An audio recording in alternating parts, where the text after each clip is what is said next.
Yay, Dawns ARKS! Welcome everyone to your weekly Phantasy Star Online 2 podcast, recorded live on August 1st, 2020. I am one of your hosts, PrinceBrightstar, and with me is Xance. Go ahead and say hello.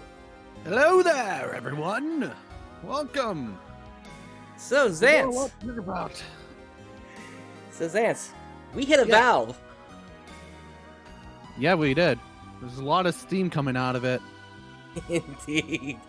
Quite the big announcement we got this week, along with the announcement that episode 4 is beginning next week as well.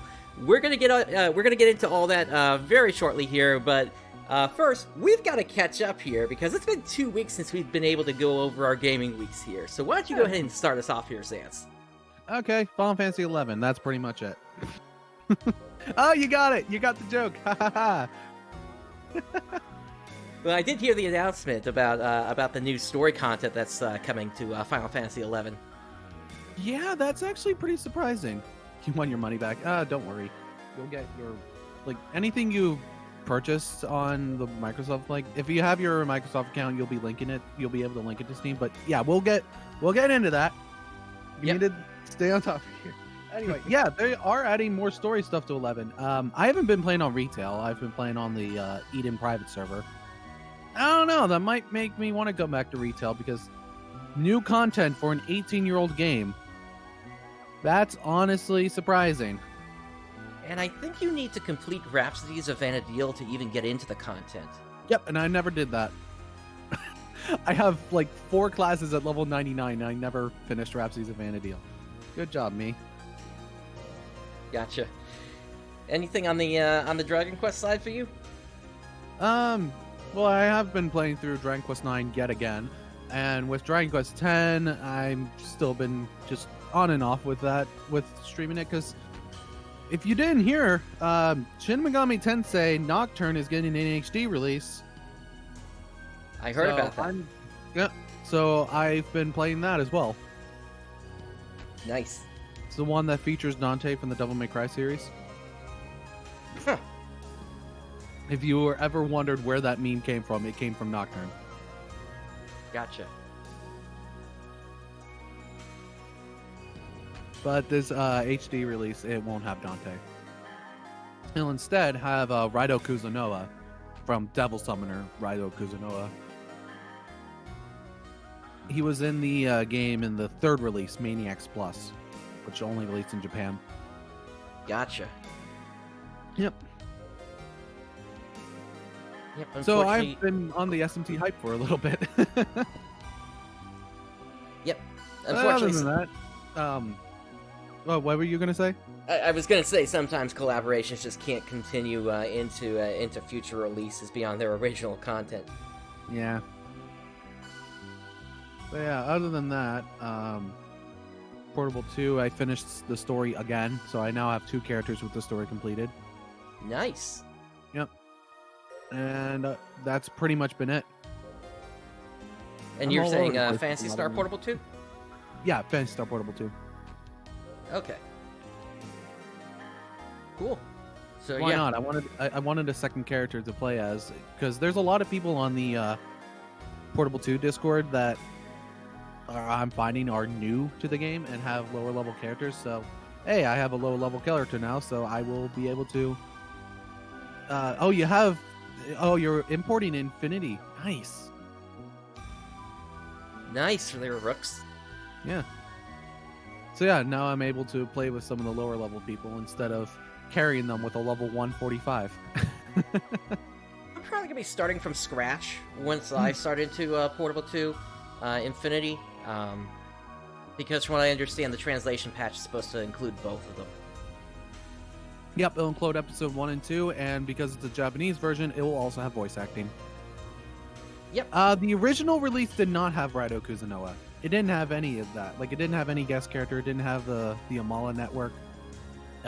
It was the second release that added in Dante, and then the 3rd release replaced Dante with Raido Kuzunoa. So yeah, we got the Maniacs release, which was the 2nd release, and then Maniacs Plus was the one with Raido Kuzunoa. I know my SMT knowledge.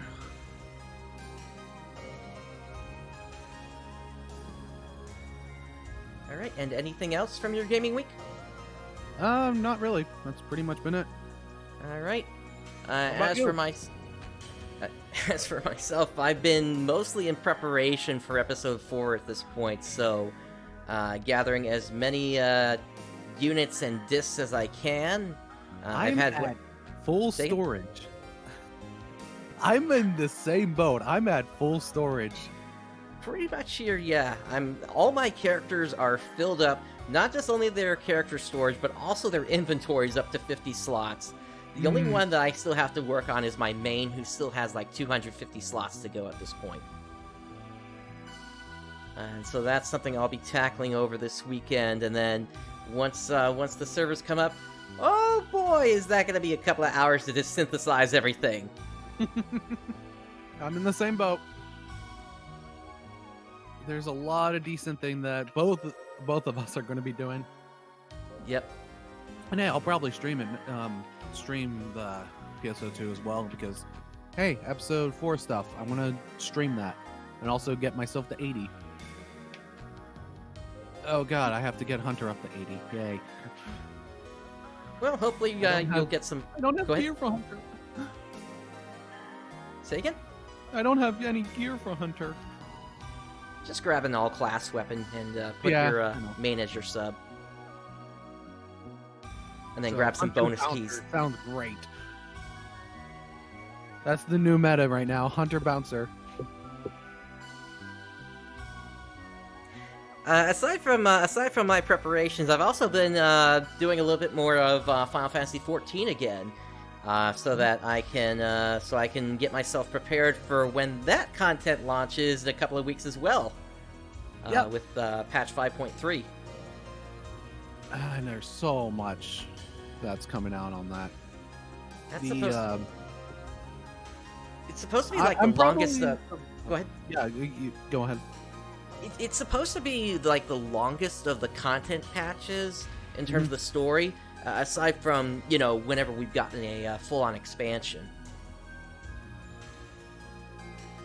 Well, actually, I have to install Steam version, then link, then delete MS Store. And I think they're going to lift subclass level cap with episode 5 release, yeah. Because I believe they raised the level cap thing from 55 to 70 in episode 5 with the level 85 raise, or was it the level 90 raise that they did that? I'm trying to remember. I think it was the 90, actually. Okay. Which we're completely skipping 90. We're going straight from 85 to 95, if you looked at the roadmap.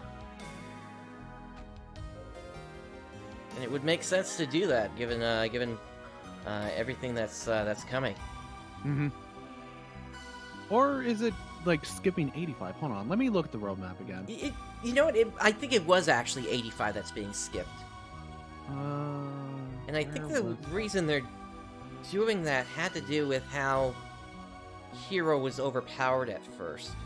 Yeah, because it originally was 80, and then they raised the level cap for everyone but Hero to 85, purely because how overpowered Hero was. Yep, I remember that. I was around during episode 5 time. Yep. So definitely a lot of stuff coming in the future, but yeah, those two games are pretty much the primary things I've played. I also did just a brief time of VVV, if you happen to remember that. Yeah, VVV. And then I also tried, just for about 15 minutes, a traditional turn RPG called, I think it's called Sanctuary RPG Black Edition. And it's basically it's sort of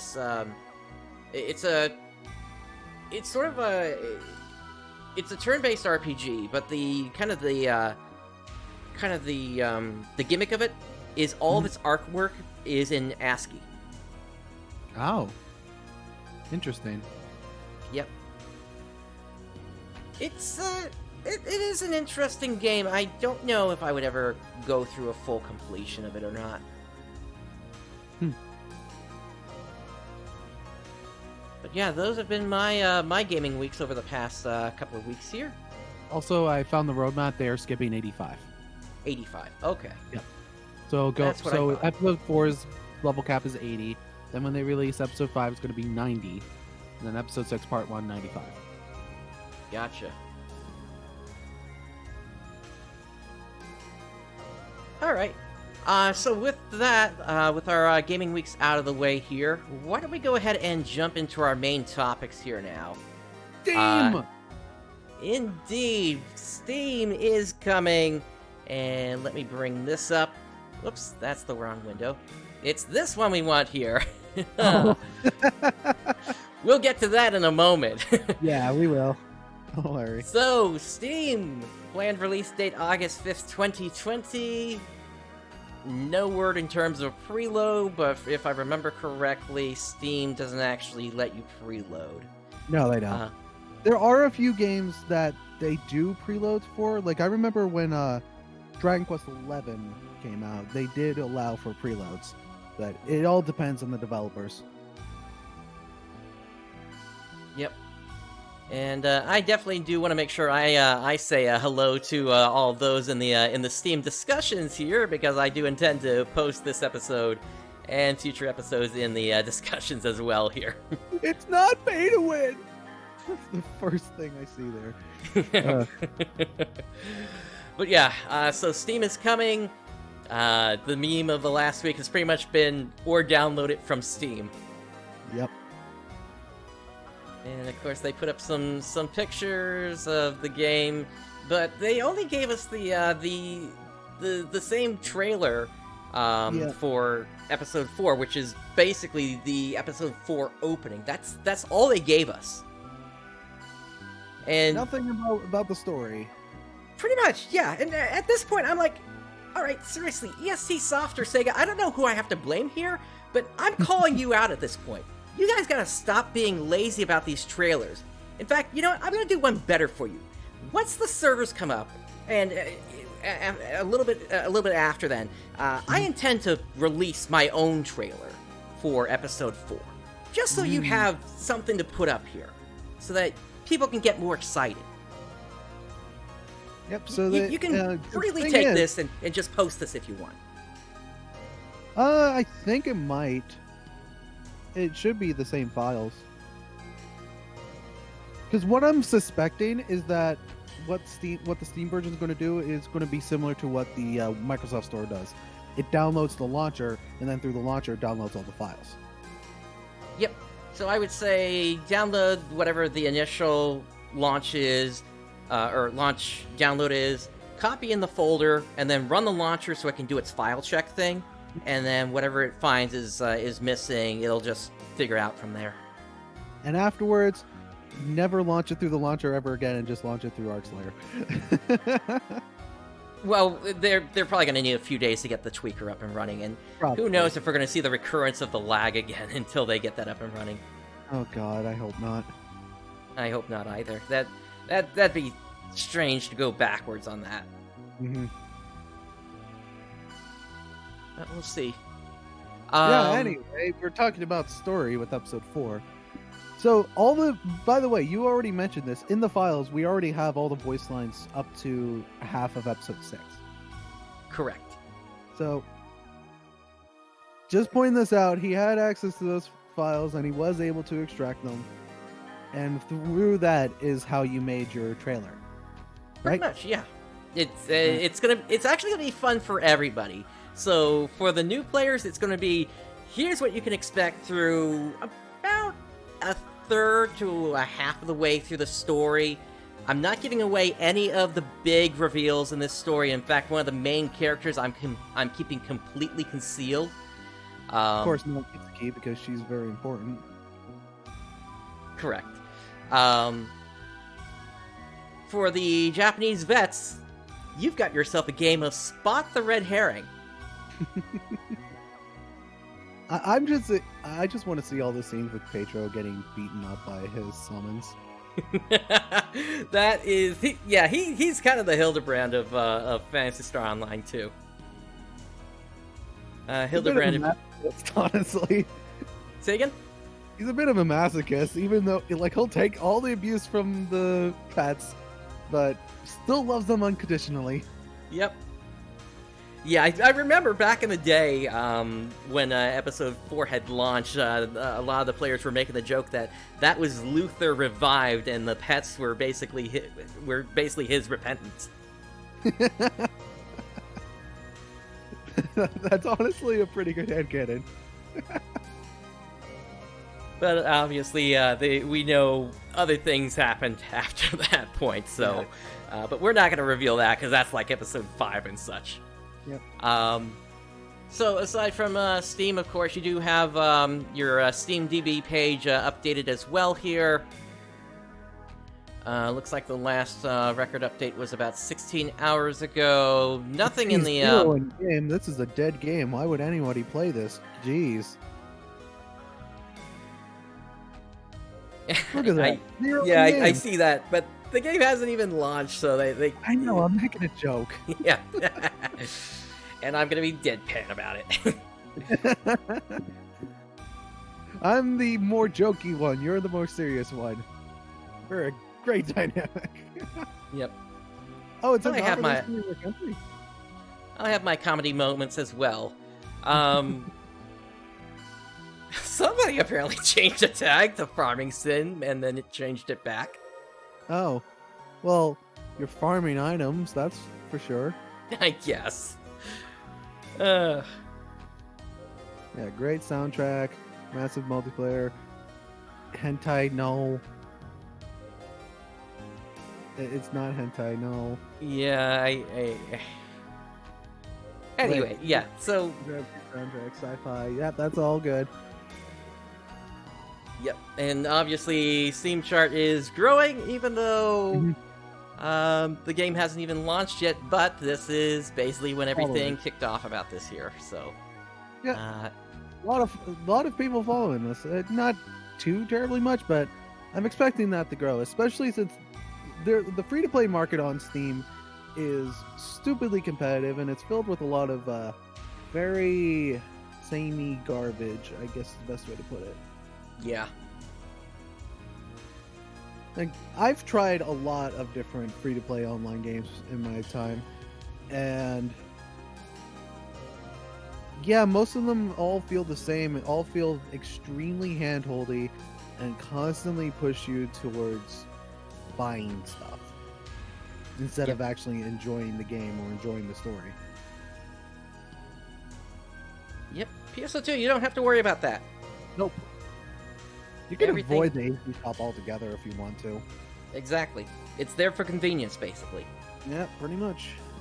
And then Star Gems, you do have ways of getting free Star Gems in-game. And we will be talking about other things, because here's the thing, I don't know if you have their Twitter put up, but they did reply to someone saying that alternate ways of getting Star Gems will be added back in. I did see that. So yeah, they're pretty much they're probably going to be adding. No, actually no, they're not going to be. Probably they actually did reveal that in the episode 4 thing, so we will talk about that once we get to that part. Yep. But before then, they're also going to add in the part with the challenge miles, and I hope the casino as well. I completely agree with you there. Definitely got to get those added in. Oh, definitely. Who knows if we're ever going to get the Edola one, though. Probably not. We don't have Edola, so... Although they might make a surprise and say, oh hey, here's Idola Final Fantasy on mobile now, for English. Final Fantasy? Idola Phantasy Star, I meant. You know I had to correct you on that one. I know. All right. Are too close. One's with a PH and one's with an F. And they were released only 2 days apart from each other. That's Wait, how... was it only 2 days released? It was December 18th and December 20th. Oh wow. And I think Phantasy Star was the more influential of the two, to be honest. In Japan, at least. In the West, unfortunately, since we didn't get as many of the releases, it didn't have much of a chance on that. Although we can't forget that the most influential JRPG is Dragon Quest. Yep. And even before then, you had what was it, Dragon Stomper on the Atari 2600. Oh, never heard of that. It was on a you had to play it through a tape adapter. And it was contained on 3 different tapes. So I never played through it myself, aside from a few minutes from when I needed to capture some footage from the old retrospective I worked on. That's still up in the air, just for anybody wondering.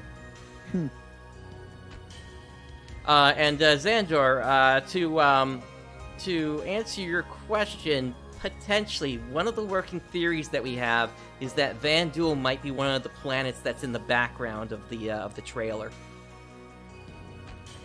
But that's just a theory. It's not set in stone yet. Yep. Anyway, we were talking about Steam. Sorry, say again? Anyway, we were talking about Steam.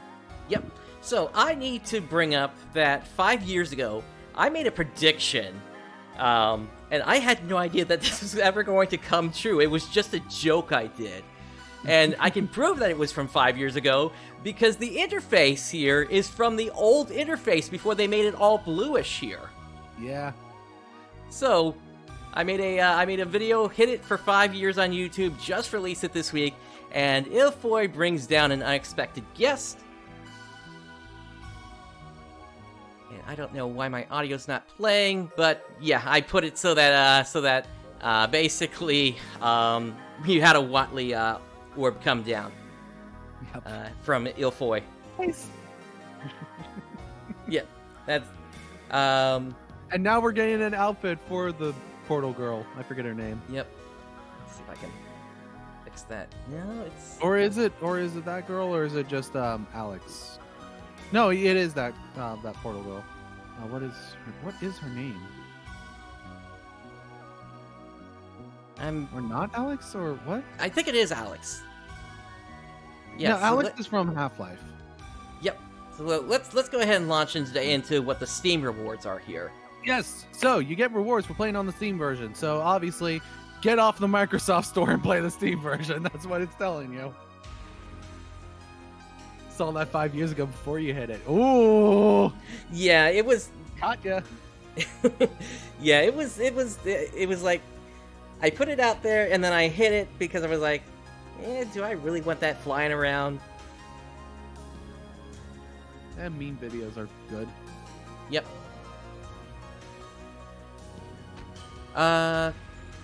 Let's see. So, we got launch rewards. Yep. Launch rewards. So, you can get special rewards. Woo. All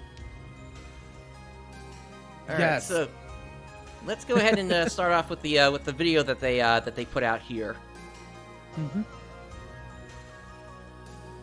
we can actually maximize this here. Head crab. Yep. That's an interesting emote there. Yep. We got Pyro from Team Fortress 2 and Alex from Half-Life. We got the legendary crowbar. I'll be interested to see how that's going to work. Hey, it's Whitley! Whitley! Yep. Left 4 Dead 2. The Left 4 Dead frying pan. Oh, I love it. And it's a rod. Yep. Or it might be like one of those things where it could be multiple things. Weapon camo, yeah. Yeah.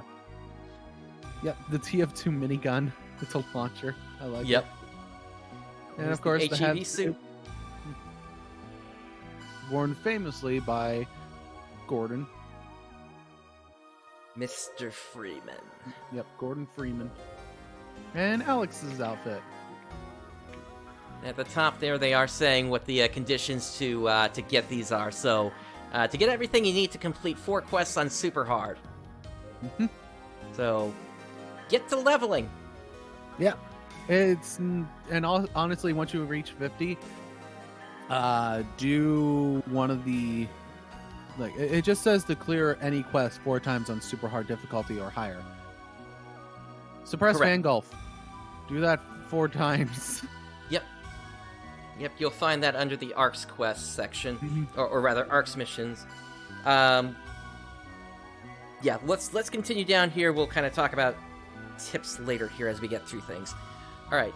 So yeah, aside from the just logging into the game, you're gonna get 5 of the EXP earned 50%, rare drop rate 50%, Meseta earned 50%, half-scape doll 50. No, there's no 50% with that. And then the unit back fresh aura. So that's actually very similar to what happened with the launch on the Xbox One and through the Microsoft Store. For those players that are familiar with the game already, most of these are not really going to do much for you, except maybe the Meseta earns, since those are kind of rare to come by. And of course, the emote. The emote's the most important thing. Indeed. I expect to see head crab parties at some point. Everyone has a head crab. Yeah. So yeah, then complete any quest once on normal, casual difficulty, or higher. Casual difficulty. What that is story. Casual is the easiest one, and then hardcore is synced to your level. Correct. So yeah, you complete that once, you'll get the gas mask. You'll get 2 of them. So yep. Oh, I just noticed that you get 2 of them. Yep, that's one of the best things about this. Sega finally learned their lesson. So these free rewards, you'll be getting 2 of them. What that means is that it will be linked to it'll not be just linked to one character. It'll be linked to your account or bound to your account. So all of your characters can use these hairstyles and masks, or like the hairstyles thing. Can we get these changes on the Fresh Find shop too, please? Please. That would be nice. I know, it's so good. And yeah, running 4 story missions on hardcore at low levels will probably also work for this. Probably. Actually, no, they do clarify here. Yeah, because right here, for Reward 4, it needs to be very hard difficulty or higher, and then Reward 5 is super hard difficulty or higher. So it doesn't say any, hardcore. The only one that says hardcore is for Reward 3, which is the evolution device and the weapon camos. Yeah, so you're going to have to level yourself up to level 50 at a minimum first before you can work on this. And then let's see here. To be eligible to win the rewards, you must meet the requirements above while logged into Steam. Aside from the login reward, you can collect the other prizes at the gate area's title counter as a title reward. Oh, they're going to be title rewards. Yep, that's what it looks like. Nice. Easy 4 titles. Yep. Some weapon camos in this release are compatible with more than one weapon type, so there we go. Like I mentioned there. You can use the hairstyle items twice to make them accessible to all characters in your account. Like I also pointed out there. And the time and day for the distribution of these rewards will be revealed at a later date. Okay, so you won't be getting them, all of them instantly, it looks like? Yeah, we're probably looking at like a 1 to 2 month delay on actually getting these items. And yep, it will be launched on August 5th.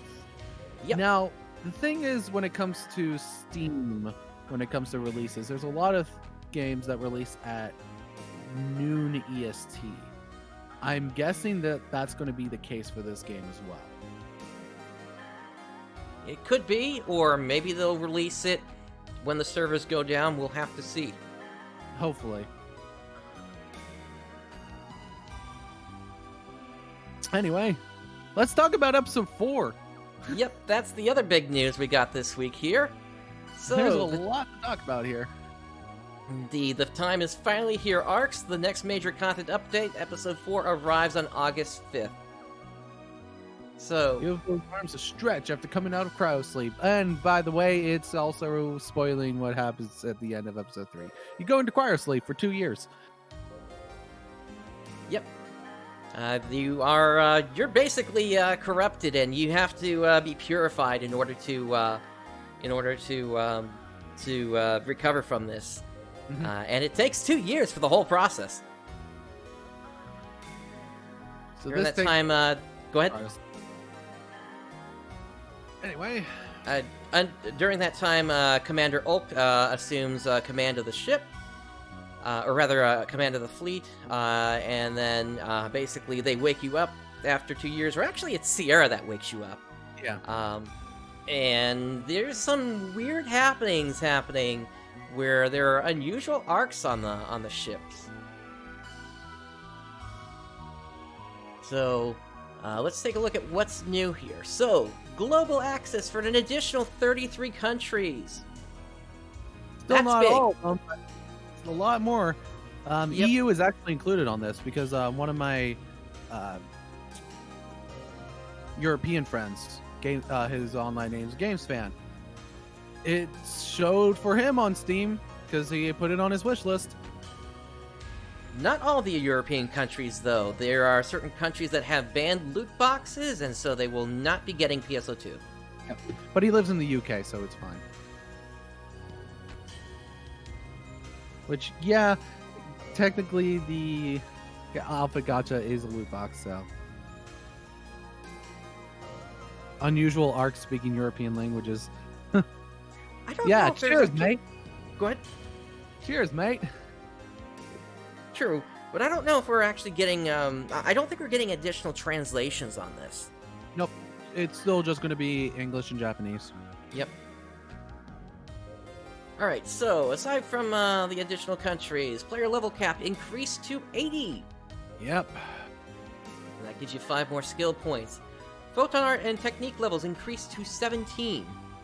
Which it will stay there forever then. Like, Yep. even on Japanese server, the technique levels have never gone past 17.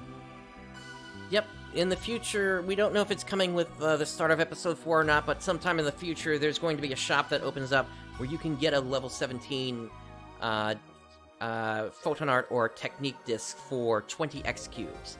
Yep. So aside from that, go ahead. Market. So it pretty much completely kills that market on the player shop. Exactly. Aside from that, new skills available from player level 76 to 80. There is the introduction of PvP in the battle arena.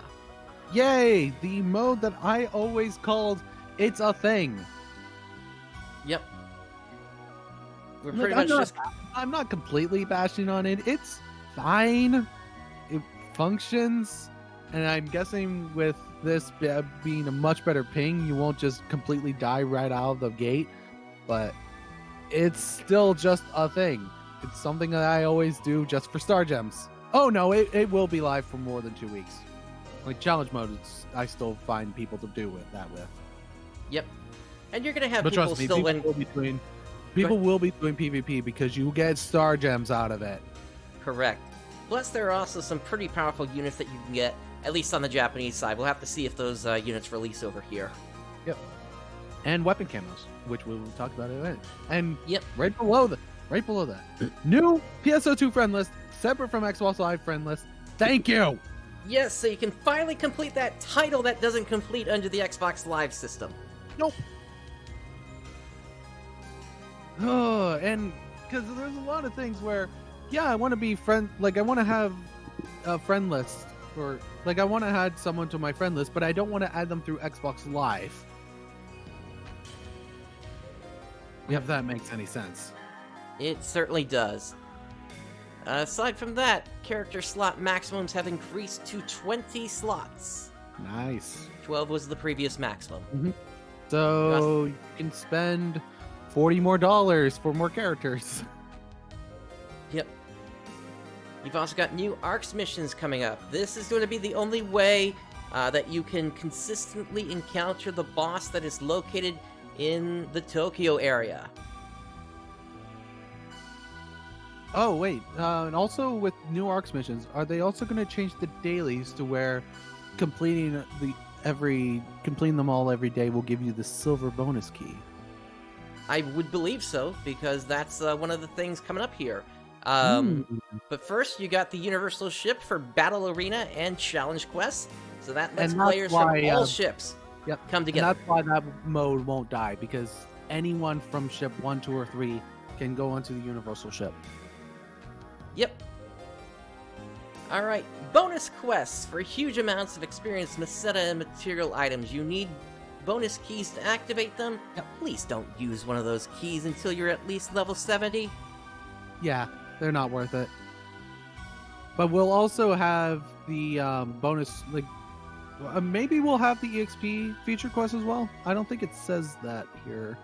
Yeah, I don't see it either. There's supposed to be a fourth featured quest coming, but Sega may be still trying to figure out what to do about that. And in fact, if I had to say anything, we probably need to encounter certain characters through a side story first. And that's all I can really say about that right now. All right. And also, yeah, I agree with you in the friends list thing. Yeah, I don't like how Microsoft does the friends list. Or sending a friend, because it's not an actual request. You just add them to your list, and then they would add you to their list. It just doesn't... It's just weird. Completely agreed there. Alright, Also, we've also got Nintendo new does it better season... with the, Go ahead. friend codes. I think Nintendo does it better with the friend codes. Because at least that's more direct. You have to know the person. You have to trade friend codes in order to become friends with them. That is Or true. So, I much prefer the friend code thing. I know there are a lot of people who bitch about it, but it's honestly a lot better. Great for stalkers, though. Alright, we've also got new seasonal events coming. Wonder what that means. Considering what the current AC scratch is, which we'll be seeing shortly here, it's probably going to be Beach Wars. Hey, Beach Wars. I'm really hoping that they translated the Walpole duo, the comedy duo that they had in that one Beach Wars quest a year or so ago. And you know what else? Rare drop Koi Koi. Yeah, where is that? That was supposed to come out at the end of episode 3. Why are we skipping the ARKS Dance Festival? In fact, that's not the only thing we've skipped. We've skipped and sorry for the tirade here. We've also skipped the Kuna Limited quest, where she starts singing whenever a Fall Vibrus shows up in the Limited quest. And we've also skipped, what was the other thing? Yeah, actually, that side story that I was talking about. It's basically, we're gonna have a couple of characters show up from subspace, and if you know the series, you know who they are. And yeah, that is true. The ARKS Dance Festival already has an English dub in the files. Yep. But by all impressions, in what we've seen of that, Mitsuhara is supposed to be singing an English version of this. Yep, and he's the same guy that did the music for Daytona, USA. Daytona! Yep, that was his voice. His beautiful English. Yep. So if we could get an answer about why we're skipping content here when you said all the content, we're all ears here, Sega. Alright. New Alliance quarters, including Tokyo, Battleship, and the Lunar Surface. And there are titles associated with one or two of those, I believe.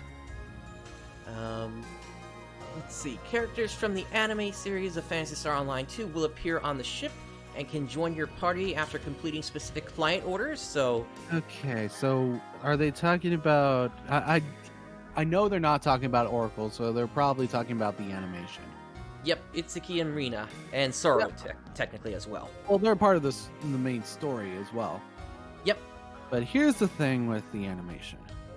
Yes, it is like a prequel story to episode 4. But it is... how do I put it? It's very...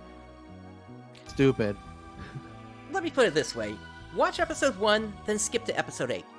Yep, pretty much. Actually, was it 8 or 7? It's whatever the Hot Springs episode is. Start from that one, then. Because that's when things start to happen. The majority of the animation is so pointless to any story thing. And yeah, the best way to put it is that it's very stupid. I remember this one review that I read at one point on PSO World where it was like somebody didn't know Japanese, and so they basically thought that the way the story worked was Itsuki was one of the few people that were not under Sega's umbrella of mind control, and they eventually finally got caught when a security guard approached them. Because everyone in that world plays PSO2. Yep. What? But now By we know the way, why. Episode 4 is the one I always call the meta one because it takes place on Earth, where those characters play PSO2. Yep. But So yeah, you have PSO2 in your PSO2. we don't PSO2 have answers for everything. We don't have answers about the Earthmen from Phantasy Star 2. We don't have answers about the Elisa 3 that ended up near Earth at the end of Phantasy Star 3 and Generations of Doom. So it's not going to answer those questions, unfortunately. Nope. But it's going to have a cute anime girl doing cute anime girl things. And a Shota. Because of course it is. Yep. But by the way, Hitsuki in PSO2 plays as like a young boy that then becomes real in Earth. Like, I know this is slight spoilers, but this is literally in the beginning story stuff. Yep. So. It's the first mission, basically. Yeah.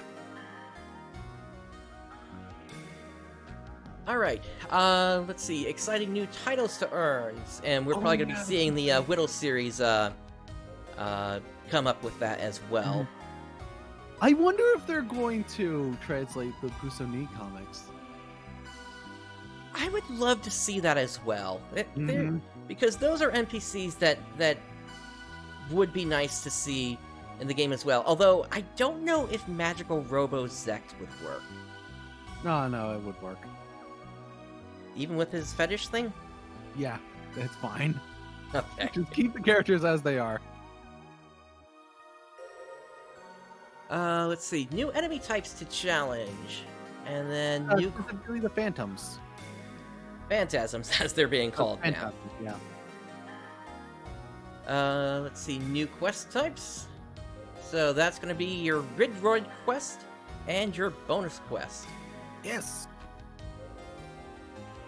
You got new areas to explore. So, Tokyo, Las Vegas, and yes, the moon as well. Yep. Oh yeah, we did start with that M rating, but then it went down to T. I do remember that. Yep. And yeah, the information is available that it was even considered specifically because of those bath scenes in episode 4.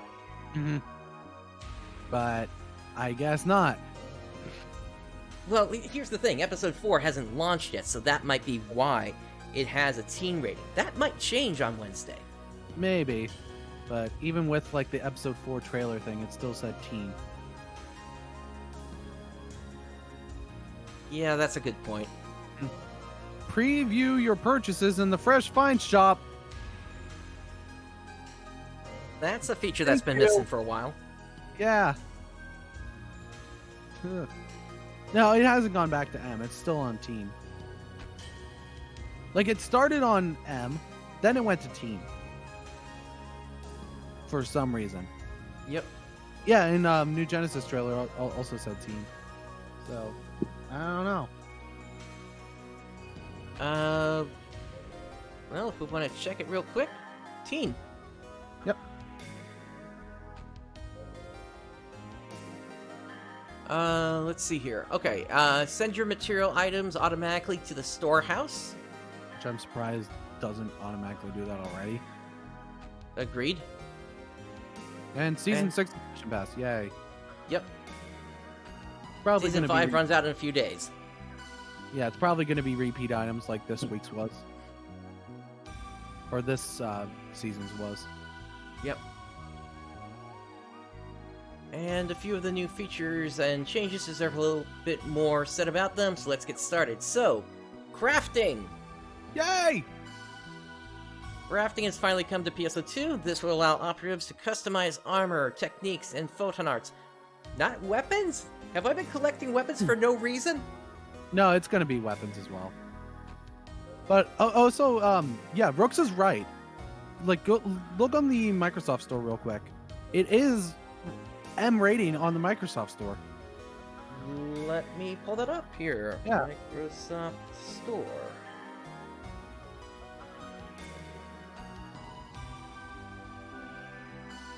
Is odd. Will you not let me search?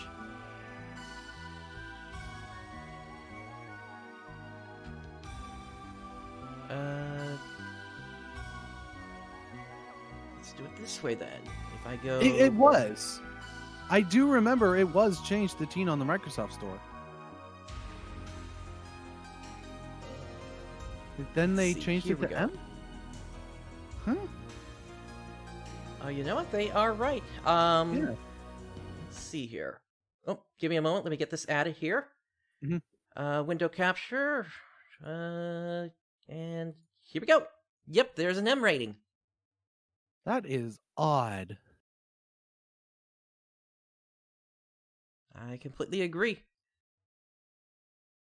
Now this whole rating thing is confusing me. Is it a teen rating? Is it an M rating? It started as M, then it changed to teen, but now on Microsoft Store it says M, but on other places it still says teen. Then what the hell is it? Yep. And then if we come back here real quick, and if I open up another tab here, ESRB, PSO2. Oh wait, that's Portable 2. Okay,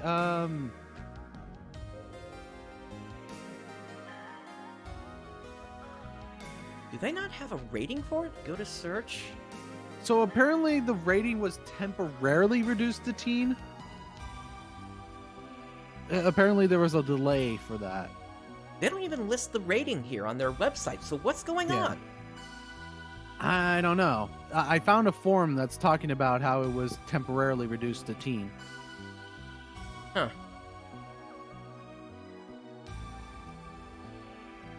Yeah, I completely agree. And if anything, I would have expected it to change to M this week, given all the outfits that came out this week. But from what this forum post is saying, it's not episode 4 that's the cause of the M rating. It's episode 6.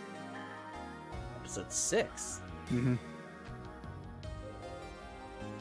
What happens in episode 6 that would I don't know. prompt that? I mean, I don't know. I know there's the Shao thing, but The character height restriction was done to secure a teen rating. Huh. Honestly, it just raised the age rating to M, and then add back in all the stuff that's currently on JP. I'd much appreciate that over trying to keep the teen rating. yeah, I mean, let's be honest. This is turning into the 4Kids version of PSO2.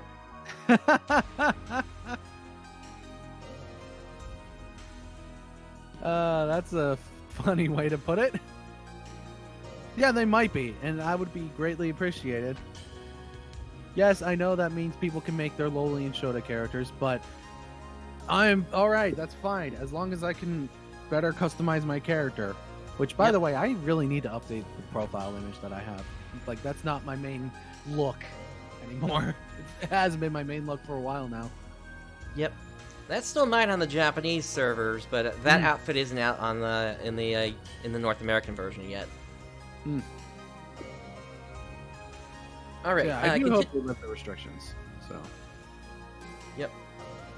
Continuing on where we left off here, crafting can be accessed via the personal terminal in your personal quarters or from the mini room. By the way, I need to bring up something that's kind of serious here, and give me a moment while I bring this up here. There is a bug that is affecting several players that's basically preventing them from being able to get into their rooms right now. Oh? Where is that? It might be under bug report. Yeah, here it is. So basically... Yeah, any of the players that purchased the episode, or that got the episode 3 visual poster B item, and they put it into the room, they did not, the item never loaded in their room, and then if they left and then tried to come back, yes, Rooks, they got an infinite tunnel, and they can't get in there anymore. That's odd. That's actually a pretty serious bug. Very serious bug. And apparently there was a response here, but the PSO2 team is just saying that there's no further update on a fix regarding this issue, and they apologize for the inconvenience. Probably going to fix that with the next update coming up here. That would be the hope, yeah. It's possible it might be something that they can't change outside of major patches. But yeah, this is serious that this is happening, because this is... How long has this been going on for? About half a month now. Yep.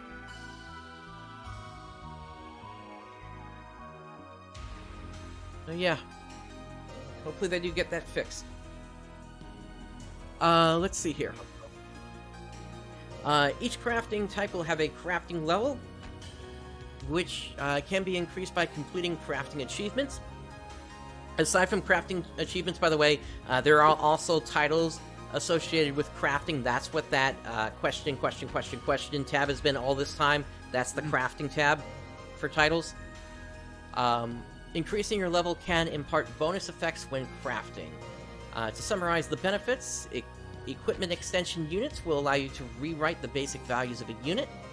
By the way, that's going to get rid of any hidden stats on there. Which is going to include things like extra attack power and things like that. Yep. You can also customize the ability, speed, and potency of photon arts. Not all of them. It's going to be 2 per weapon, I believe. You can also customize the potency, speed, number of hits, or range of techniques. Yes. So custom PAs and custom techniques. There's a lot of, like, some of the classes heavily rely on custom techniques or custom photon arts. Tector being the biggest example. Because as a Tector, you play as Tector Hunter. So one of the techniques is an extremely close range dark attack. It's only useful when you have the custom version of it. Yep, and then Sacrificial Bite for Hunter is a main one as well, because when you turn it into the Type 0, it not only extends your normal attack range, it also changes your step attack, so it's a wide 180-degree attack as well. So you basically don't need Nova Strike anymore. And for Bouncer, there's the one where you, like, kick up. I forget the name of it right now. But yeah, instead of having to charge it up, all you do is just hold it in for as long as you want to keep it going. Yep, and you start spinning top-wise until you run out of photon points, basically. Yep. So you run out of photon points, then you step action and just slam down. Yep. So add a timed ability to a unit, such as one that increases a recovery or attack power effect. Those can also nullify incoming attacks, as well as increase experience and rare drop rates. You can also dismantle unwanted items and receive the material items for crafting. That's going to be really interesting. Yep, and that's what you and I are going to be doing whenever this launches. But yeah, they're calling it dismantle instead of desynth. Yep. I've got 12 characters worth of characters just filled up with items that I need to synthesize or dismantle here. It's going to take several hours to go through all of them. That's for certain. Yep. And this is where it's getting confusing about if there's going to be weapon extension or not, because they're not even saying it here. So are they like going to block you from dismantling weapons? I don't know. Probably not. I hope not. We'll see. Because when it comes to weapon crafting, there is a part where, yes, most of the crafting for weapons was with old type weapons, but they did add in new type weapon things. Yep. Technically, the weapons that we have currently are stronger than what you can get out of the new type crafting as well, because I think that stopped at level 13 star weapons. Yeah. Antique crafting was episode 6. Yeah. Yep. Oh. Also, you're going to have daily crafting orders. Those are going to be orders from the different NPCs in the game. You'll have 9 of those a day. And as you complete more of them, you'll get different rewards. One of those rewards is going to be Liliparum. That is going to be the main way that you deal with the cooldown system associated with crafting. So, depending upon how difficult your craft is, there's going to be a cooldown associated. You're never going to fail a craft. It's just going to be... I think the maximum time on this is like 8 hours for a craft. I think And then once... and you can use Liliparum to reduce that by either 15 minutes, 30 minutes, or by the entire time unit. And now, the way you... when it comes to the crafting slots, you start with 1, and you will unlock 2 by leveling up your crafting. Now, there are 6 other slots. 3 of them you get for having active premium, and the other 3 you have to get through AC. Yep. If I remember correctly. Yeah, you got that correct. So yeah, once you start leveling up, you'll get 2 free slots, bringing you up to 3 slots, basically. And by the way, you can do daily crafts on all your characters. They're all separate. Yep. And then the last thing we got here, receive crafting orders from other operatives. So players can request crafting be done by other players. So if you specialize in a certain thing, you can have players come to you for whatever the current meta is under that specialization. Yep, you can put in requests, and then through the visit phone, you can find people who are advertising on specific crafts that they can do. Yep. One word of warning about crafting, it is a meseta sink. Oh, it's a massive meseta sink. Now, daily crafts don't cost you anything. In fact, you get rewards for doing them. But if you want to craft yourself, be prepared to spend several thousands, if not millions, meseta. It's about as bad as a sink as enhancing and affixing is. Yeah, Sega was always looking for different ways to get money out of the economy. One other thing on Liliparum is not only can you get it through the crafting daily orders, you also get it through the mining-based defense missions as well. Yep, so they'll be adding those items into the defense missions then. Yep. Since they're Liliparum, they're from Lilipa. Yep. Makes sense. Alright, so a new planet to explore. With new expeditions to explore Tokyo and Las Vegas, operatives will have plenty to do in Episode 4. New features in these areas will include the ability to move freely throughout the map, and include the use of new modes of transportation, Ridroids. Additional Ridroid quests can also be accepted via the quest counter. You find yourself becoming fond of them. Of course, these new areas mean there are new items to find in them, and a few of them include the SCN Mantis Soaring Blades. So I believe those are, those are Soaring Blades. So that's for Bouncer. Yep. You got the Quats Vidya Knuckles, and the Seeger Archer for Bravers. So are we just keeping to 13 stars for now? Yeah, they didn't add 14 stars until episode 5. Yep. I remember farming for 14 stars in episode 5. Good times, good times. Actually, no, there were some 14 stars in episode 4, but it was like a really rare drop off of the MPE bosses. Mm-hmm. Which I'm guessing that's probably going to be the case here. Probably, yeah. And the thing with 14 stars is that they won't be tradable. Correct. Not initially, anyway. Yeah. Unless they actually are, because they are tradable on the Japanese servers, and we'll have to see. If that be the case, then we're going to see a lot of dim weapons quick.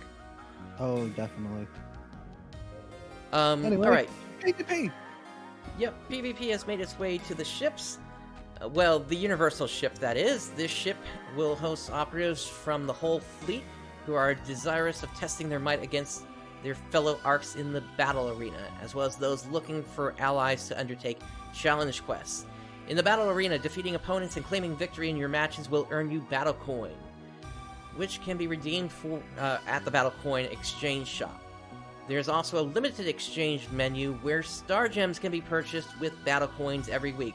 You can purchase up to you can purchase 10 Star Gems up to 5 times and 5 Star Gems up to 10 times for a total of 10 Star Gems. 100. For 100, yeah, you're right. So you can get 100 Star Gems every week from PvP. That's quite a lot. Now the thing is that that's not per character, that's per account. Correct. If I remember correctly. I say that a lot if I remember correctly. But yeah, these are going to be the ways to get rid of this SG drought that we're in. Yep, that is we for are in certain. a serious SG drought. The only ways that you can get Star Gems reliably is only through outfits, and those outfits are starting to get way too expensive. Most outfits with Star Gems on them are close to 300k now. Yep. And that's just for the male versions. The female versions are at least 500k. Yep. And don't even get me started about cast parts. Oh, they're even worse. Well, because cast master race. But yeah, Alright, so we've got a couple... I'm really hoping that with the limited exchange here, they also add the limited exchange for challenge mode and for the casino as well. Because with That's that, the hope, yeah. that will completely get rid of the SG drought. Yep. And then we'll have the last of the exchanges coming in episode 6 then. Mm-hmm. So we got the Jolad weapon camos. And we also got Rappy Suit Mini! Yep, so you no longer have to go hunting on PSO2 day for that. Yep. Well, if you want the one specifically with the ARKS outfit, you'll still have to hunt for that. But this is just regular Rappy Suit Mini. And we've also got a new Rising Weapon Badge series, the Hamura series, which is actually from, if I remember correctly, this is from the crossover between PSO2 and Monster Hunter World. I think so. And if that's the case, these will be able to be converted into 14-star weapons. Yeah. Wait, no, I don't think those were the ones that were... It wasn't Monster Hunter World. It was yeah, it was that online Monster Hunter game. Yeah, I don't think it was Monster Hunter Hamura Frontier, weapons. you're right. Yeah. I don't think it was the Hamura weapons. Hold on. PSO2 Monster Hunter event. Let me... Yeah, because you fought Elysion.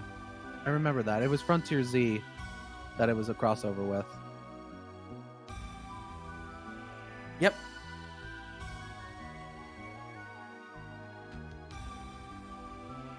Let me...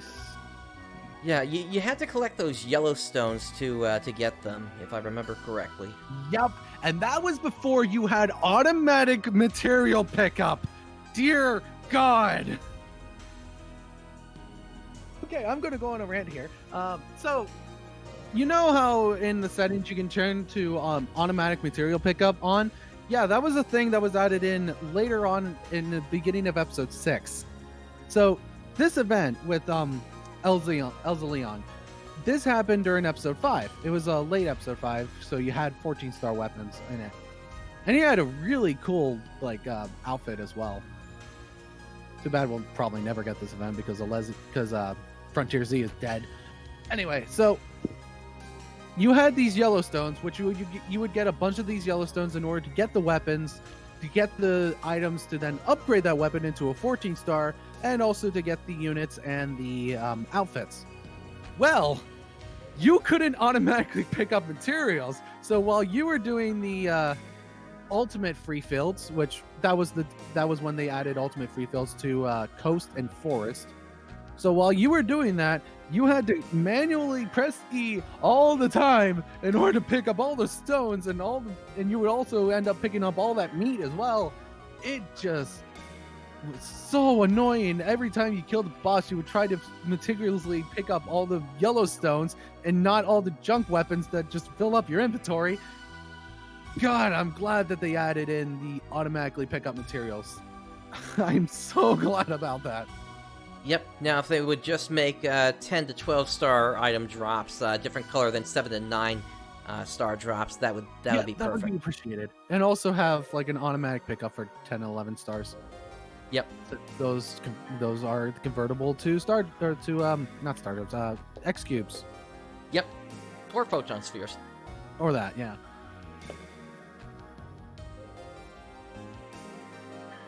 All right, and then we've also got engaged. Let's continue on. Yep, we've also got a new collection folder. Finally, it's been a few months since the game launched, and it's just been the beginner collection group there. So now we've got some 13-star weapons in there. These items are obtainable. Hunter Z lasted a while. It never left Japan, so. Yep. Plus, the event lasted, for like 5 or 6 months, I think, on PSO2. Yeah, it lasted a long while. It was a broken game. Hey, it had 9 expansions, if I remember correctly.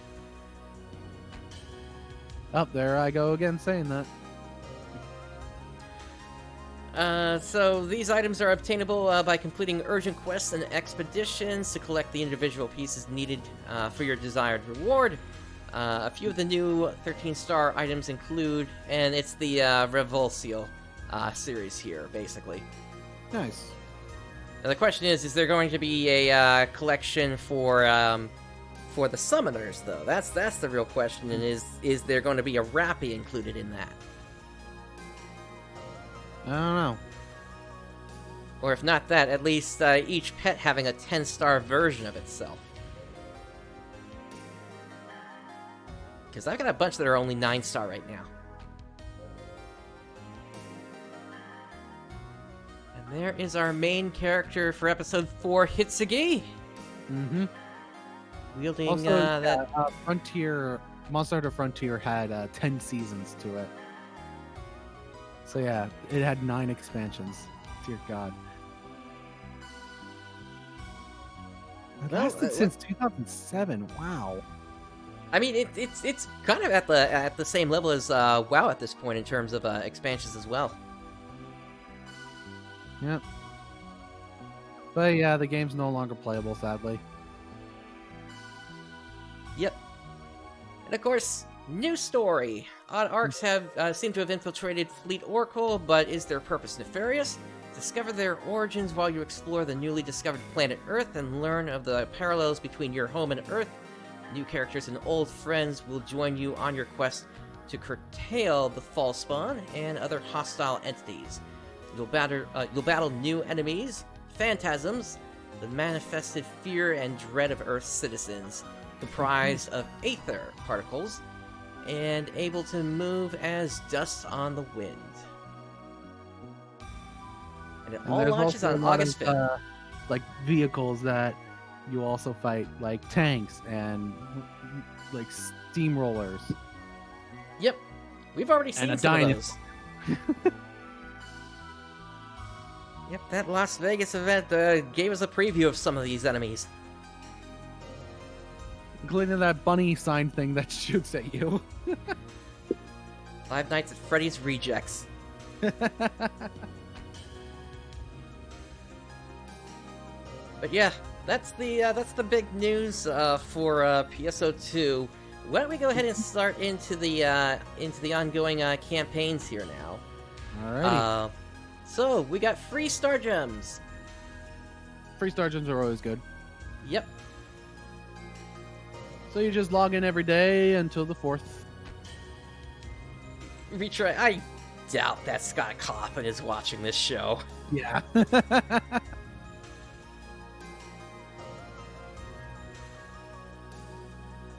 Let's see here. So yeah, you can get 10 star gems per day, and then if you log in at least 5 separate times, you'll get another 30 star gems on top of that. And that goes until August 4th. And then there's also another campaign to clear Ultimate Quests. It's good. So- This one is for the Lilliput version.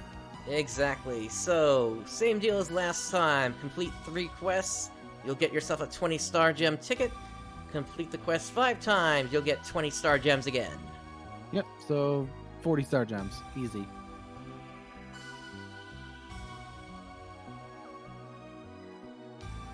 And with that, let's move into the scratches. So, starting with fun. All right. So much fun. Indeed. Alright, so cool pompadour. A little bit shorter than the one that's given to players at the start there. Yeah. Parted straight long hair, thin shrewd eyebrows. Let's see, you got your pirate tattoos as well now. Oh, I like that. There's also a pirate flag accessory. And flight unit accessory as well. Yep. I could see Cash using that along with the flight mode Probably. emote.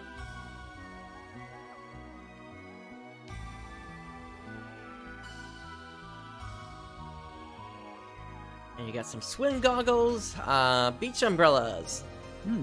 And repeats from last week. Yep. Also a watermelon sling. Also got a new set of furniture here based on a resort setting. We also got Pirates Cannon. Yep. More pirate stuff as well. And you've got Outrun music discs here. Ooh, Outrun. Yep. Which means we are likely seeing Beach Wars very soon. Oh, definitely. You've also got the Coast Scenery Pass as well here. And also a resort theme remodeling item. Of course, your typical assortment of consumables, and the new emote this week is Volleyball. Nice. Yeah, the resort theme looks really cool. That it does. Okay, moving on to the new AC Scratch. So, we have Seaside Vacations. Let's take a look at this here. We got the frilled hoodie and the micro mini shorts.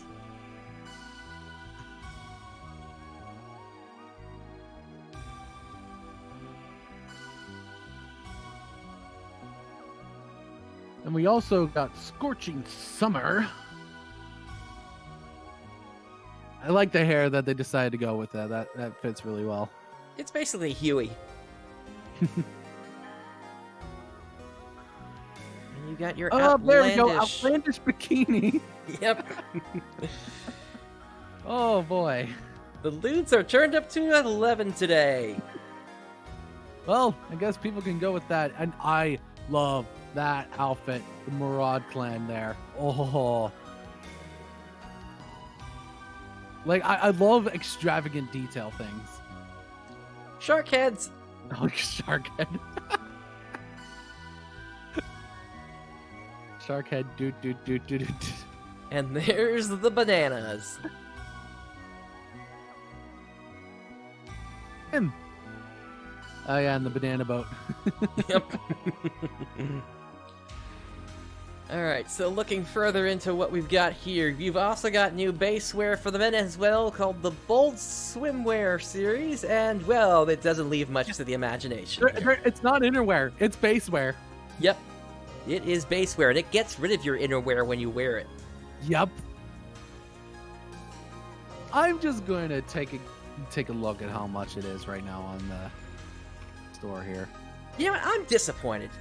I'm disappointed because we did not get the outfit version of this. The outfit versions included one that has a blue color on it. This is actually cheap. The Bold Swimwear.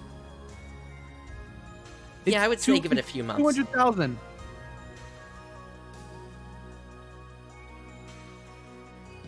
What are the bikinis costing?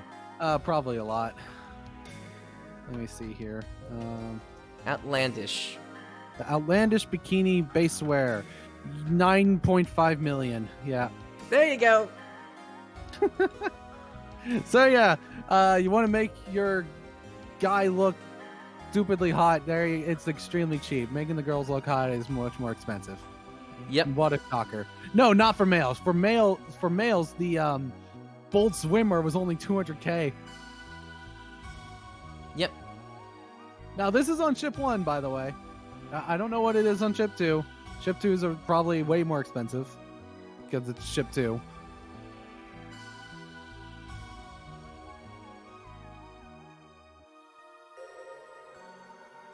So Yep, and aside from that, you've got...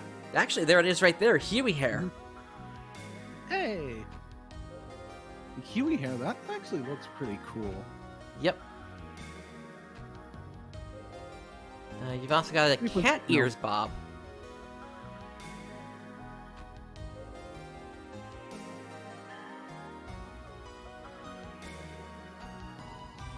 And then, of course, different eye types here, along with some highlights. You've also got Huey makeup. Say again? All the Super Saiyan cosplays incoming. Yeah, that's true. It's not going to be far from now. You just get the Huey hair and then, yeah, turn it yellow.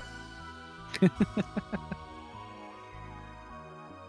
got a swimsuit, sunburn marks, sword tattoos, a bunch of hats. Why would you intentionally give your character sunburn? What? I don't know. Also glasses with a chain. There are the pirate hats here. Yarr. Part of the Marud set. Mm-hmm. You can also get yourself a Council of Six pendant now. Oh, the Rappy swim ring. Yes. 10.8 mil is the cheapest. Oh boy, what's the shark head at? I believe that was at 13. Ooh. No, 15. I mean, I'm kind of rich, but I'm still kind of low on it because most of my stuff is not liquid right now. It's caught up in costume investments of around, I'd say in total, at current market rate, around 300 to 400 million. Let's see. You've also got a cyber mask. And your new evolution device is the Mise, which kind of looks like a oh, what is that show? It's I don't know. remember now. Ultraman, or Voltron, yeah. One of those shows. And you've got the Spaceboard weapon camo as well. That basically turns it into a surf your weapon into a surfboard. And of course, you've got Swim 2 and Banana Boat and Splash and Swim as your emotes for this month. And then there are 2 accessories that you can only get through doing the scratch: the Dolphin Tail set and the Dolphin Tail white set. So Dolphin Tail set will probably change to whatever color your outerwear is, and then the white one will just stay white. So 10 and 15 scratches to get those. Alright. And then we got an AC shop sale going on, which, if we're being honest here, it's not worth it. Nope. just like all the other ones, it's not worth it in the slightest. Yep. The escape dolls, you never need them. Nope. Just get the inventory expansion and the character storage separate. You'll be fine. That bonus item of EXP earned plus 100%, you can just get 75% through photon spheres. Why do you need an extra 25% there? I don't know. And then you got the EXP earned plus 150% under the other one, plus the Triboost plus 125%. But let's be honest, you can get the 125% through the Fresh Finds shop already. Mm-hmm. But if you want it, it'll be around until August 4th. Yep. Yeah, just don't get it. Alright. Let's move on to our last topic for today. Polygon recently did an interview with Yuji Naka, basically, before the creation of Sonic the Hedgehog, they were a programmer at Sega, and they helped in the creation of, aside from games like Nights into Dreams, they also helped with Phantasy Star, Burning Ranger, Sonic Adventure, Choo Choo Rocket, Samba de Amigo. Yeah, Yuji Naka has been in part of Sega for a long time. Well, he was. Well, yeah, he was. Yep. Eventually, I don't think he works at Sega anymore. No, in 2006 he left to form his own studio Probe, where he released Ivy the Kiwi, which if I remember correctly was a puzzle game, and then Rodea the Sky Soldier, which was more of an action-adventure affair. And I believe he's working with Square Enix now to publish a game. Yep. I never saw a move like that coming. Yeah. What's the game called again? Looks like it's gonna be called Balan Wonderworld. Let's see here. Yeah, Balan Wonderworld. Yeah, I initially heard about that. I was like, wait, creators of Sonic the Hedgehog? You mean Yuji Naka? Yep. Yeah, and he's Yuji Naka and Naoto Oshima. So yeah, creators of Sonic. He's always been one of those guys who likes being more in the trenches with the rest of the programmers, kind of figuring out how to make everything work. And in fact, the reason we got that end card at the end of Phantasy Star was because he was able to figure out how to make a little more space for that. Mm-hmm. So yeah, in a way, he's kind of like Iwata, in that in his early, I think it was in his early career, he was also helping with programming. Yep. So those are the best, like lead producers, the ones who know how to program. Yep, and don't want to join upper management. Yeah. Like, for me, when it comes to game development, I like doing more so of the design and directing side. I'm not the programmer. I'm not I'm not going to be one of the developers. I will be directing the developers on what to make. Yep. Alright, so let's kind of go through this interview here. So, Polygon asked, as a producer for Phantasy Star Online, based on the work you've done in video games leading up to that point, Sonic the Hedgehog, Nights in the Dream, etc., it was unlike anything you'd ever taken on. What were the biggest challenges? And I recall that the greatest hurdle was trying to figure out how to get people from around the world to play online in an age where the internet was still not readily available everywhere. When we found out that even with the use of optical fiber, information only traveled at 7.5 times around the world per second, we knew that we could not build games in the normal way. So we wanted to understand this environment better and developed Choo Choo Rocket first. Then we took what we learned to develop Phantasy Star Online. So yeah, Choo Choo Rocket was actually one of the first games to really take advantage of the online things with the Dreamcast. Yep. And then Polygon asks... Rocket is a very fun and very hectic competitive puzzle game.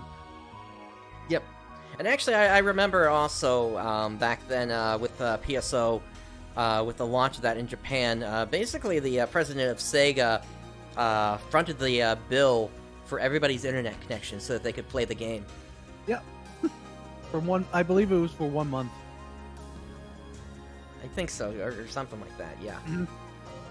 Pretty insane.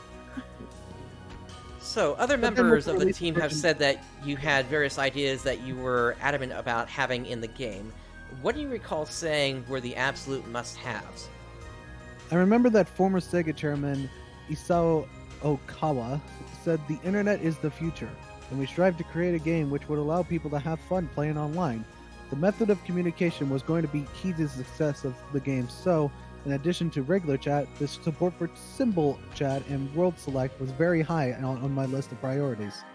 And yeah, that was a major selling point when it came to PSO, was the symbol chat, or the symbol arts. Yep. Whenever I go on to Affinia, I see some very creative symbol arts that people have made. And it's always a joy to see them. Definitely. And even then, whenever you play on PSO2, you see some extremely creative symbol arts. And some not safe for work symbol arts, but we're going to ignore those. Yep. And of course, the word select was the way that the game was able to translate different languages to other languages. So you could translate Japanese to English or English to Japanese via that, via a selection of different keywords or ideas. And it would show on the other player, so if you were a Japanese player and you used the word select thing, you selected specific phrases and then selected the person you were talking to, and then on that other person who says an English player, it would show up in English for them, and vice versa. Everybody, it's kind of take pleasure in bonsai. It's kind of like a precursor to the auto translate function that Final Fantasy XI had. Yep. Okay, so in a way, it made a lot of sense for Sonic Team to tackle the challenge of developing PSO. Based on your past experience on the original Phantasy Star series on the Master System, PSO didn't really rely on past series lore or expect fans to have prior exposure to the series. But what did you want to maintain from past games? I felt it was important to incorporate the fantasy elements into the sci-fi world. So the first thing we did was create the best representation we could of a dragon on Dreamcast. We also incorporated references to prior games for Phantasy Star fans, so I think we were able to please both new players and fans of the original series. The dragon on the Dreamcast, yep, that's Dragon, the first major boss. Yep. And then of course you had a bunch of the classic weapons in there, as well as the recurrence of the Hunters Guild and different elements like that. Lore-wise and in connection. Go ahead. Primate. Of course, you also had the same exact names as the original, currency being Meseta, and also Monomate, Dimate, and Trimate. Yep. And then, of course, you got the supposed connections of different weapons, lore indicating that there was some sort of connection to Algol, but there was never anything actually stated in the game itself, in its own story, unfortunately. Yeah. And when it comes to PSO, if I remember correctly, most of the story can either be done through the government missions, or it's lore that you find while playing the game. You would find these voice box things that would or these text box things out in the fields that would give you some lore as to what happened to Pioneer 1. It depends upon what version you're playing. If you're playing Phantasy Star Online Blueburst, then you do go through the government missions to learn the story. Any other version, aside from Episode 3, because that's a card-based thing, but any other version aside from that, you just explore the world and you need to find those 3 towers and touch them. Yeah, you find the 3 towers. You find the tower in Forest, Ruins, and Mines. And then you were able to go to... what's the last one called? Say again, sorry? Wait, no, it's a... So, the 4 areas in Episode 1. It's Forest, Caves, mines, and ruins. Yeah. Correct. In another interview, Yuji Naka said PSO was originally being developed as another game called Second World. After they made the dragon, he decided it should be Phantasy Star. Yep, I remember that interview as well. That was from like 2 or 3 years ago, I think. Mm-hmm. Anyway, continue on to the next question here. Yep, how did the development of Choo Choo Rocket help you with the development of PSO? Likewise, what did Sonic Adventure do to help the development of PSO? Choo Choo Rocket was developed as a puzzle game, but it was also built to help us figure out how to use latency in battles to our advantage, as well as to understand potential gameplay elements in online games. I think the experience that helped the most was working on Sonic Adventure, was breaking the game into parts and perfecting each part before bringing them together. And that would definitely make sense. Sonic Adventure. And Say it's again? not perfected. I guess back in the day it would have been impressive, but Sonic Adventure really does not hold up well compared to PSO. PSO still holds up extremely well. Agreed. PSO was developed at a time when networked games didn't exist on consoles due to the lack of hard drives, stable, speedy enough internet connections, and methods of communication like voice chat and keyboards. Which of these was the hardest to overcome, and how did you manage it? I think the lack of hard drives was the biggest obstacle. This issue was the reason we had to ask consumers to purchase a new disc, version 2, in order to fix some bugs in the system. It was an unfortunate situation, but I was grateful that the consumers still seemed to enjoy the game despite the issues. So yeah, this game had 5 different versions released. Version 1, version 2, version 3, which is episode 1 and 2, version 4, which is episode 3, and then version 5, which is Blueburst. Yep, and some of those initial bugs included being able to target player characters with your own techniques, including being able to cast Reverser to basically just refill their tech point bar. And then also the door walk bug, which basically if you either went cornered your way in such a way against the door and did the 3-hit combo with either just your fists or a double saber, you would walk backwards through the door. And then there's also the item duplication bug. Yep. Which, if you ever watched any speedruns of PSO episode 1 and 2, specifically for episode 1, the item duplication glitch and item stacking glitch is used very heavily right in the beginning of the run, so that you just breeze through all of the areas. Yep. So yeah, these bugs are kind of serious. So because of the lack of any way to patch them, that's what these other discs were. Because in episode 1 and 2 plus, those the shop bug was patched out, and the item duplication bug. And there was another item duplication bug on the GameCube version as well, whereby if you were in a multiplayer session and then worked with how you closed out the game in a certain way, you could duplicate items that way as well. And so Sega actually did something kind of unique in that perspective, in that they created a new version 1.1 and put those players on their own servers, and then kept the 1.0 server up for, I think it was like a year or two. But you had to send away for the 1.1 disc, and because I didn't know if they were going to deliver to North American addresses, I still have my 1.0 disc. Oh, nice. Of course, after the North American version came out, I just picked that up instead. Yeah. But those were fun times, modifying my my GameCube to put on a Switch to switch regions. And actually, something else I should mention about PSO, it was because of PSO that the homebrew on the GameCube started, because then you could easily send files to the GameCube by tricking the PSO to connect onto a different server, which would then, that server would then send stuff to the GameCube in order to run homebrew stuff. That's your DNS settings there. Yep.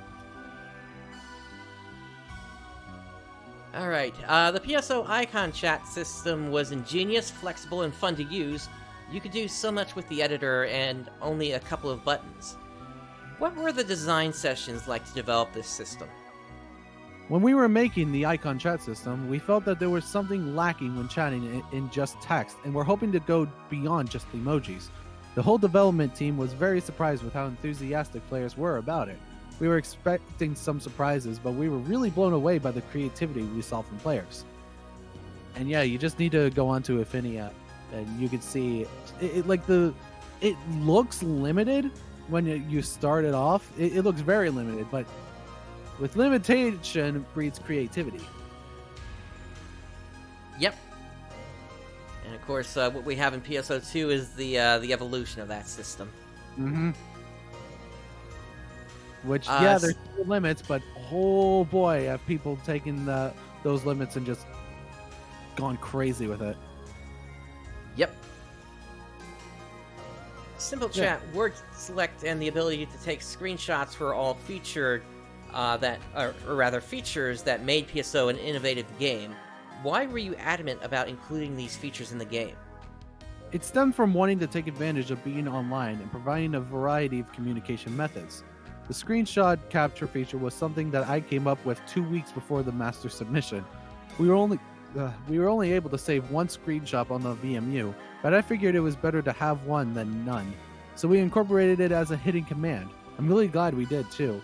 Ideally, I would have come up with it earlier in development, but it was something that came to me once development was starting to wind down, and I was looking for ways to make the game more fun. This was something that happens a lot in the second half of game development, and the crucial thing to consider is which ideas to incorporate and the amount of risk that's involved by trying to incorporate new ideas into the game at that late stage. Yep. So... There's actually a lot of games that are like that, where they incorporate a lot of things right at the very end. Yep. Let's see. PSO2 version 2 is actually significantly more difficult than all the other versions because they actually balanced the ultimate monsters in a way that assumed that everyone was using hacks equipment. That was after Sega pretty much gave up on anti-cheat in the DC version. Yeah. Yep, I completely agree. Yeah. And when it comes to version 2, ultimate difficulty is a hell of a lot easier when you're playing on the GameCube version or on Blue Burst, purely because the Episode 2 weapons and especially the Episode 4 weapons are significantly more powerful than the Episode 1 weapons. Yep, that, and plus it only takes about half as long to actually level up to level 200. Yep. Oh, it took so long in version 2. And the rare drop rates were insane on version 2 as well. To even get through the forest, you had to find one of those red weapons. Yep. Also, good luck getting the red ring. Which, that was when the red ring was actually obtainable. And then in the GameCube version, they made it unattainable. And then in Blue Burst, they made it obtainable again. So... Yep. Many popular Japanese multiplayer action RPG franchises have emerged in the wake of PSO. Final Fantasy Crystal Chronicles, Monster Hunter, God Eater, etc. And while some of these have gone on to great success, it feels like no game has properly taken PSO's baton. PSO even eventually won the Game of the Year award from the Japan Game Awards. How do you feel about it in hindsight compared to the time when you were developing it? I was extremely happy to receive the Game of the Year award. I was happy we were able to materialize Chairman Okawa's vision and to be acknowledged as pioneers of online games by the industry. There are many differences between MMOs and multiplayer online games, so it's hard to compare. But I think that Final Fantasy XI, Final Fantasy XIV, and Monster Hunter are great games, and I hope that these games will continue to take us further in the realms of online games. Keep in mind, the producers of those games all know each other pretty well. Mm-hmm. Yeah, the game industry in Japan is very buddy-buddy. Even though they are competing, it's more mutual. Yep. What major compromises did you have to make to the game that you would have liked to have included but couldn't for budget, console spec, or scheduling reasons? What we were unable to include in PSO, we included it in version 2 on Dreamcast and the GameCube versions of episode 1 and 2. GameCube versions of the game came with added features, so it was satisfying experience to be able to make a game where we were able to accomplish everything that we set out to do. I do remember one of the things that, like, one of the major differences between version 1 and version 2 of PSO, the quick menu. Oh yeah, holding the left trigger and then pushing your top action button. Yep.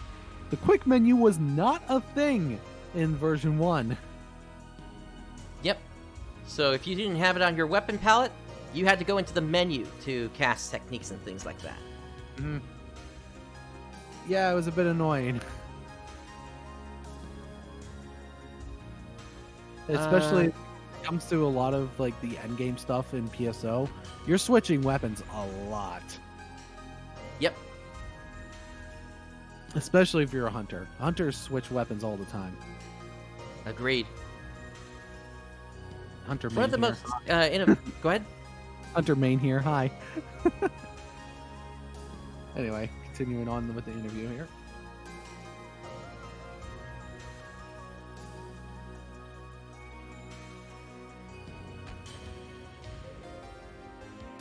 Okay. So with the interview here, one of the most innovative things about this game was the mag system, where players had dynamic pets. Raising them to their potential was almost a game in itself. This seems like it was a very complicated system to introduce to an already complicated, pioneering game like PSO. Who came up with this idea, and what was the internal reaction like? He said, the mag system was initially supposed to involve a fully fleshed out animated pet-like creature, but due to various reasons, we had to limit this pet to an object floating over your shoulder. In early concept presentations of PSO, we had a monster-like creature that evolved over the progression of the game. If that idea had been greenlit, we might have seen a different type of PSO game. So, I guess similar to, like, chows, in a way. Because you would raise their potential as, like, a little monster companion thing. So yeah, it would be kind of like chows, except they fight. Yep, that definitely makes sense there. Now I kind of wanted that. Jeez. And yeah, raising your mag, it's kind of a beginner's trap when it comes to raising your mag, because you need to know what it is that to feed it in order to raise it a specific way so you have the best outcome. But at least in the original PSO, you could get extra mags as rare drops. Yep, definitely. Or if you just create another character and then put the mag into the shared storage and then delete that character. I don't think they had. I'm trying to remember now. If they're in the original games, they didn't have shared storage. I know in Affinia that it has shared storage. Yeah. Oh, you DM'd to the early mag concept picture. Ooh. Let me take a look at that here. Yeah, let me show that on the podcast here.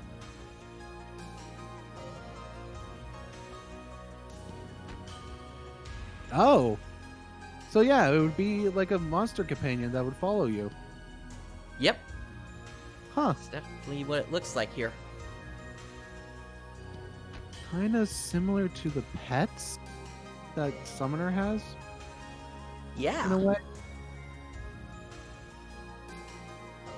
Honestly, that's like really cool. Yep.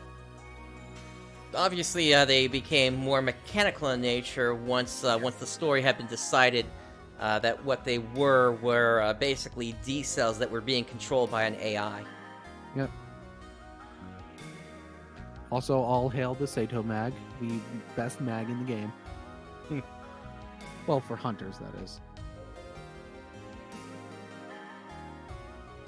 Let's see here. Next one was PSO won many awards. Considering how many challenges your team faced, was it a relief to see that PSO's accomplishments were fully recognized by the gaming media and the players?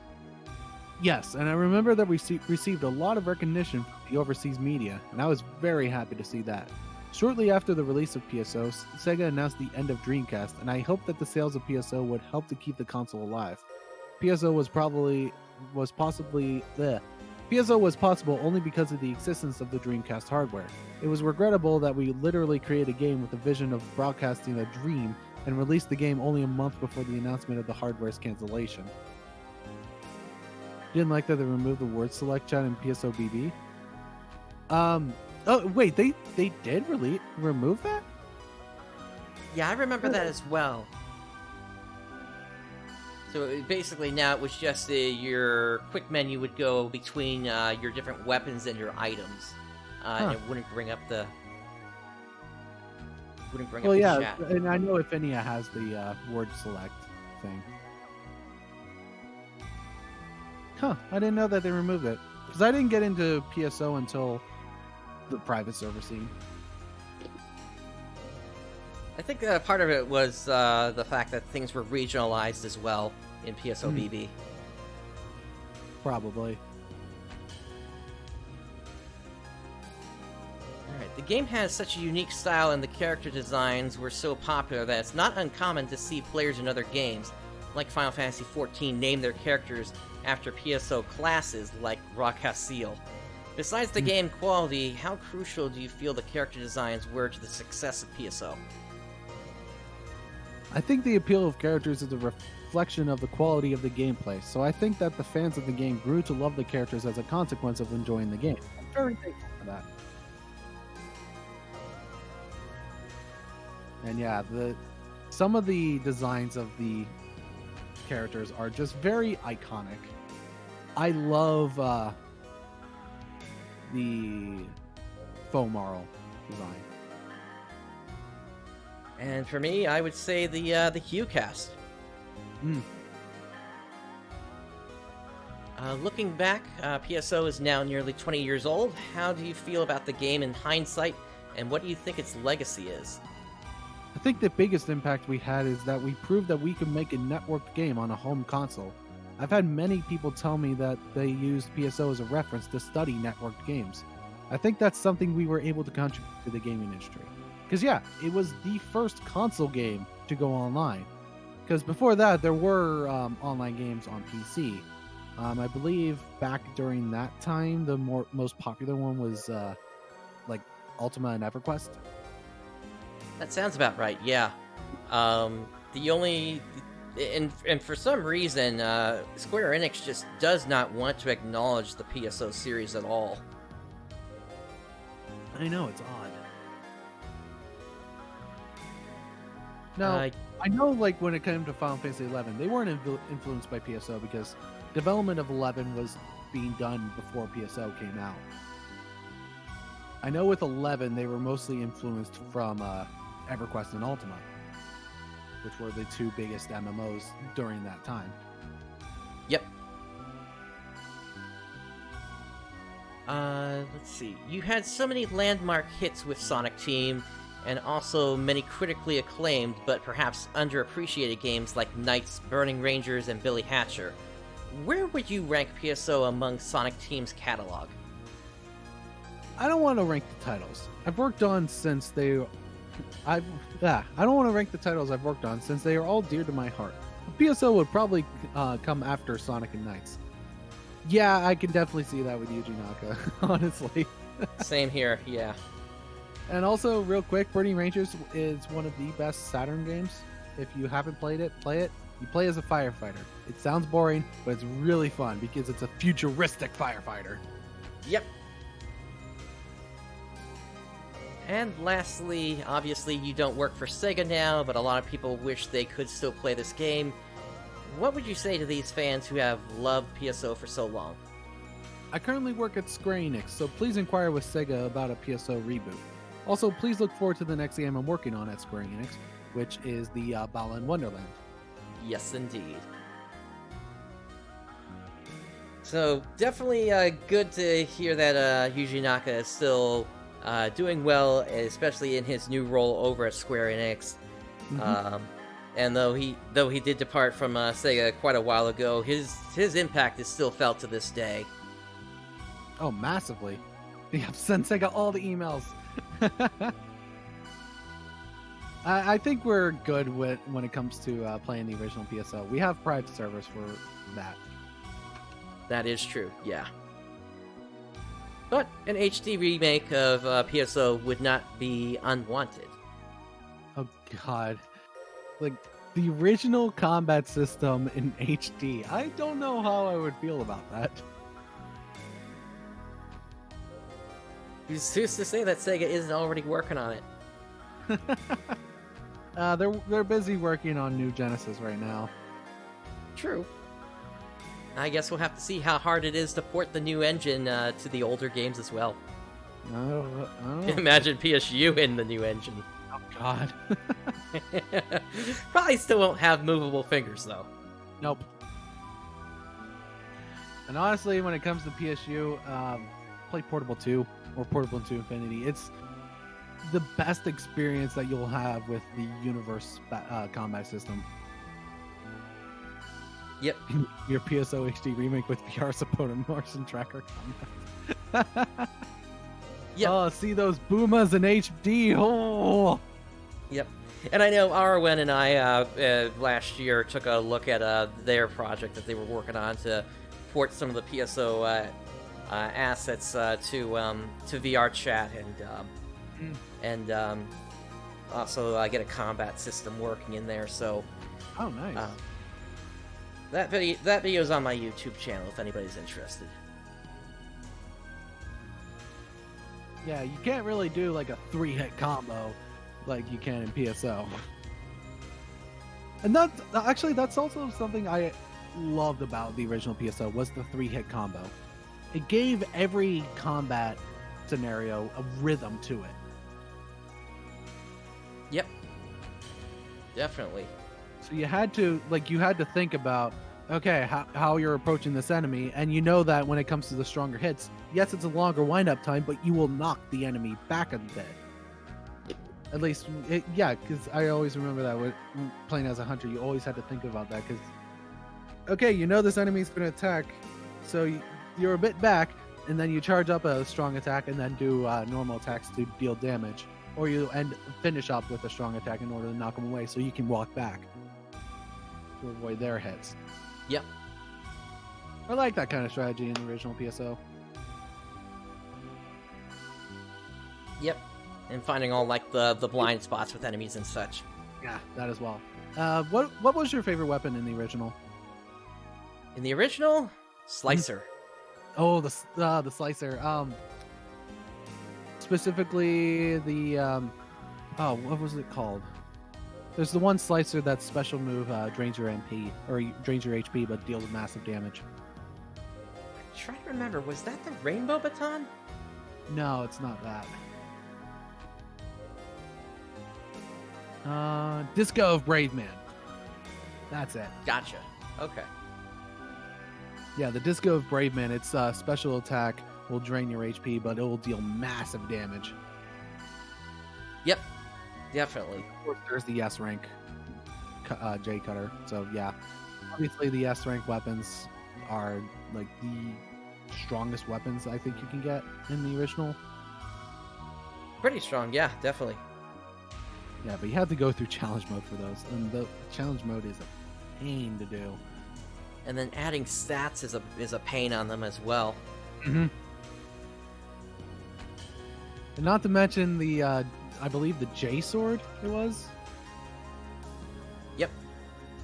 Sealed J sword was a J sword. This episode 4. Oh no, not episode 4. This episode 2 weapon. So whenever you got it, it was sealed. And first off, this is an extremely rare drop. It like in the original game, you could only get it if you were Skylie in Ultimate Control Center against the monster Gigui. Drop rate of 1 in 12,604. It's rarer than getting a shiny Pokemon. Yep. And then you had to unseal the darn thing, which took like, what was it, like some 20,000 kills, I think? 23,000 enemy kills with that weapon.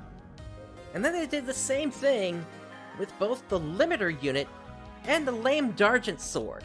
Mm-hmm. Now here's the thing, whenever you were using that weapon, you needed to get the 23,000 enemy kills with that weapon, and then there is a low chance that it just randomly slows you down.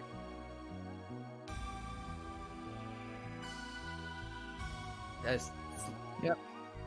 But then once you were unsealed it to the Sumikiri sword, then it just the Sumikiri J sword, and then it just became the strongest weapon that a hunter could use.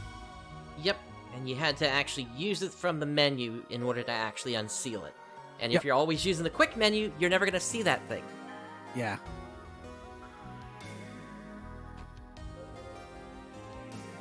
But it is like just great. Uses the photon burst energy in order to do the special attack. Yeah, don't put your sealed J sword into a Christmas present. Exactly. Yeah, that overwrites the kill number, that's for certain. Yeah. Or- Was it that it overwrote it, or that it corrupted it so that you could never unseal it? No, it overrode it. Okay. It brought it back down to 0. So you would have to start over all over again. Yep. Not fun times, that's for certain. Anyway, that's all I can think about saying. Oh, it becomes unopenable. Oh. Oh, I thought it just got rid of the kill count. Yikes. Okay, that's quite the bug. Yeah, that is.